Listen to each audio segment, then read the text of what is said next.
ചെയ്ത എൻ്റെ പ്രിയ സുഹൃത്ത് ശ്രീ ബിജു പൊന്നത്താനം ചേട്ടായി ഉൾപ്പെടെ ഈ വേദിയിലിരിക്കുന്ന നേതാക്കളെ, നല്ലവരായ UDF പ്രവർത്തകരെ, സ്നേഹിതരെ, ജനജീവിതത്തിന്റെ സമസ്ത മേഖലകളിലും സമ്പൂർണ്ണ പരാജയമായ ഒരു ഗവൺമെന്റാണ് ഇന്ന് കേരളം ഭരിക്കുന്നത്.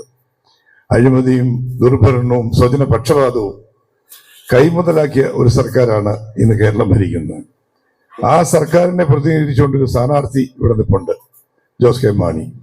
അപ്പൊ ആ സ്ഥാനാർത്ഥിയെ ജയിപ്പിക്കണോ വേണ്ടയോ എന്ന് നിങ്ങൾ ആലോചിക്കണം. പൊന്നത്താനം പറഞ്ഞവരെ 4 കൊല്ലം ഇനി രാജ്യസഭയിൽ ബാക്കിയുണ്ട്. ഇത്തവണ രാജിവെക്കാതെ അദ്ദേഹം പോകുന്നത്. കഴിഞ്ഞ പ്രാവശ്യം രാജിവെച്ചിട്ടാണ് വന്നത്. പിന്നെ ഒരു സ്ഥാനാർത്ഥിയുണ്ട്, അദ്ദേഹം ദേശീയ പാർട്ടിയുടെ ഇപ്പോഴത്തെ ഭരണകക്ഷിയുടെ ആളാണ്. ന്യൂനപക്ഷങ്ങളെ രക്ഷിക്കാൻ വേണ്ടി വന്നിരിക്കുന്ന ഒരു രക്ഷകനായി വന്നിരിക്കുന്നു എന്നാണ് പറഞ്ഞത്. ന്യൂനപക്ഷങ്ങളെ ഇന്ന് രക്ഷിച്ചിട്ടുണ്ട്.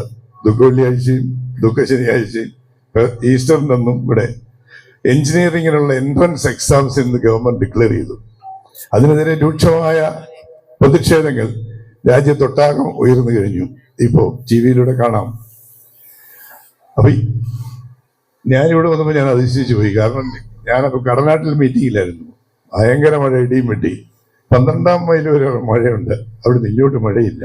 അപ്പൊ ഞാൻ വിചാരിച്ച മനസ്സിൽ ഇവിടെ മീറ്റിംഗ് നടക്കുകയില്ലായിരിക്കും. 12-ാം മൈൽ കഴിഞ്ഞ് മഴയില്ല, ഇവിടെ നല്ല തെളിച്ചം.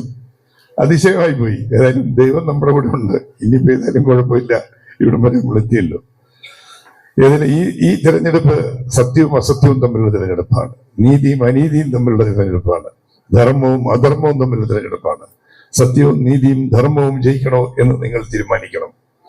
നമുക്കൊരു ഭരണം മാറ്റം ഉണ്ടാവണം. ഇവിടെ UDF-ന്റെ ഒരു അധികാരം ഉണ്ടാവണം. ഇവിടുത്തെ വികസന പ്രവർത്തനങ്ങൾക്ക് തടസ്സം നിന്നവരെ ഇവിടെ നിന്ന് പറഞ്ഞയക്കണം. അസംബ്ലിയിലോട്ടല്ല, തിരിച്ചു പാർലമെന്റിലോട്ട്. ഇവിടെ അരുണാപുരം റെഗുലേറ്റർ കം ബ്രിഡ്ജ് എന്ന് പറഞ്ഞൊരു പ്രോജക്റ്റ്, തണ്ണീർമുക്കം ബണ്ട് പോലെ ഈ പാലായിൽ മുതൽ പനക്കപ്പാലം വരെ വെള്ളം കെട്ടി നിന്നതിന് 3-4 ആള് വെള്ളം. അങ്ങനെ ഒരു സംവിധാനത്തിന് വേണ്ടി 19,87,00,000 രൂപയുടെ അഡ്മിനിസ്ട്രേറ്റീവ് സാക്ഷനുമായി ടെൻഡറുമായ ഒരു കാര്യം ഇവരെടുത്ത് ഫ്രീസറിൽ വെച്ചു. വകുപ്പാരുടെയാ? റോഷി അഗസ്റ്റിന്റെ. ആരാ അതിന്റെ ചെയർമാൻ? ജോസ് കെ മാണി. ഞാൻ ഉറപ്പ് പറയാം, ജയിച്ചു വന്നാൽ മീനജനാറ്റി കൂടെ ബോട്ട് ഓടും അങ്ങ് പനക്കപ്പാലം വരെ.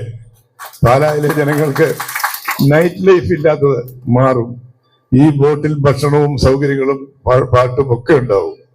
അതിനുള്ള സൗകര്യം ഉണ്ടാവും. ഇപ്പൊ ഇലവിഴ പൂഞ്ചിറയും ഇല്ലിക്കല്ലും നിങ്ങൾ എത്ര പേര് പോയിട്ടുണ്ടെന്ന് എനിക്കറിയില്ല. ഞാൻ വിജയിച്ചു വന്നതിന് ശേഷം ഡെവലപ്പ് ചെയ്ത 2 സ്ഥലങ്ങളാണ്. 3000 അടി ഹൈറ്റ് ഉള്ളതാണ്.